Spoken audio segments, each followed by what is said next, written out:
Okay, so with Barnes& Noble's half price off the Criterion Collection over, I thought I'd show you what I got, which this year is just four. I usually don't get a whole lot because I know that if I wanted to, I would go really, really nuts and just buy a ton. I don't really like to just do that. I like to pick and choose pretty carefully what I'm going to get. So this first one is a new release, and I still haven't watched it yet, actually, mainly because I need a new Blu-ray player. My Blu-ray player is a little uh, garbage. It it's Samsung M9500. This is a known issue. When I put in the Blu-ray, and this is with some others, I get the message: disc does not meet specifications. And from what I hear, firmware updates don't do anything either. And there's also a bunch of other problems I have with it too, with some Region B Blu-rays that I should be able to play, but when I switch it to Region B, I can actually only play A Fish Called Wanda. That's the only Region B Blu-ray I've been able to play, which is very strange. Anyway, so the first one is The Gunfighter with Gregory Peck.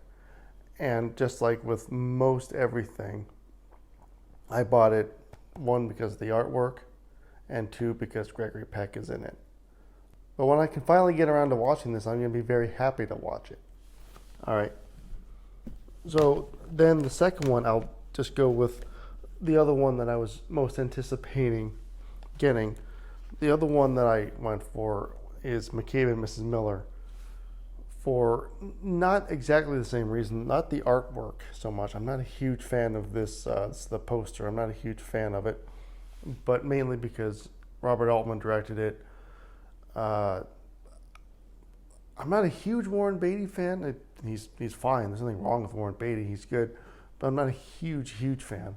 But it's also because I found out that Vilmos Zsigmond was the director of photography on this. So now this is the sixth movie of his that I have, and it looks. I have watched this now. It looks really, really good. It has a very dreamy look to it, except for the end, because what they did was very, very cool. They did this process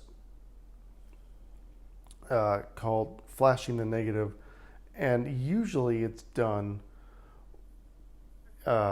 before the developing process, but they did it before the filming process, and that just desaturated the colors a little bit, made it a little dreamy. But then we get to the end of the movie, and Altman wanted it to look a bit more realistic, a little more saturated, so they stopped doing that. But it's a really, really good looking movie. And when you look at Heaven's Gate, another Western that Zsigmond shot, he really is good at getting that look of this was filmed in the 1800s, which is very, very impressive. So the third movie I bought, and I still haven't watched this one yet, but I am really looking forward to it, is The Fisher King. I bought this, one, because Terry Gilliam directed it, two, because Robin Williams is in it. Jeff Bridges is also in it too. But, Terry Gilliam, Jeff Bridges, Robin Williams, I'm pretty sure I'm in for a treat. This is going to be a very good movie, I'm quite sure. It was also, I saw in the back, it was produced by Deborah Hill and Linda Obst. Deborah Hill, of course, from Halloween, and Linda Obst, she produced, the only one I know of is Sleepless in Seattle, which I have. Anyway, so the other movie I bought, it's the final movie. I was considering buying this and His Girl Friday. I'm not quite sure why I didn't buy that, but anyway, I'm glad I bought this one. It's The Philadelphia Story. Cary Grant, Katharine Hepburn, Jimmy Stewart. And I've seen this movie. It was a long time ago. It's been a few years since I've seen it, but I will watch it. This is a very, very funny movie and a very clever movie. George Cukor's films are pretty darn good. So before Criterion announced their December titles, I remember there's a lot of speculation of will they finally release a 4K disc? And of course they haven't, and they probably won't. But it's funny because they haven't released a 4K disc, but they do release a lot of 4K transfers. And of these 4 titles,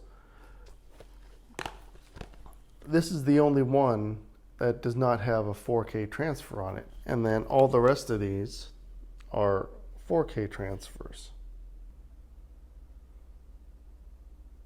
So that's a little amusing. I'm sure some people think of it as a slap in the face, but it's really not. They have so many titles. It's kind of, I think it'd be really, really silly to start releasing 4K discs. But the 4K transfers look really, really good. And it's not a 4K disc, but they still look fantastic. Okay, so those are the movies I bought in the sale. Please tell me which movies you bought in the sale. And I'll see you next time. Thank you very much.